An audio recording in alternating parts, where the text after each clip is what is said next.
Welcome to week 5, guys. This week we're going to be working with some wire and some beads and possibly some feathers, maybe a little bit of fabric, not sure yet.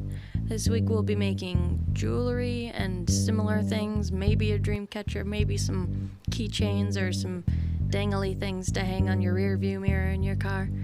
I've got a lot of stuff here. I've got some gems. I have geo gems that I didn't show in this video. I've been collecting pop tabs and beer bottle caps for a very long time now. And I've got jewelry pliers. I've got a bunch of feathers. I've got some different colored wires. Every single one of these things is like a fake metal or a fake gem. So nothing's real, nothing super expensive. It's all really cheap. And it's all pretty affordable and easy to work with. Let me know what you would like to see me make this week. I have a couple ideas, but I want to know what you would like to see, so let me know. If you've made jewelry in the past, I would absolutely love to see it. Share your work with me on my Facebook page or my Instagram or Twitter.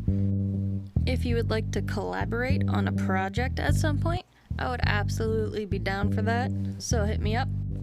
I think this week should be pretty fun. I look forward to seeing what we can come up with together. I hope you're having a wonderful weekend, and I hope your projects are going well.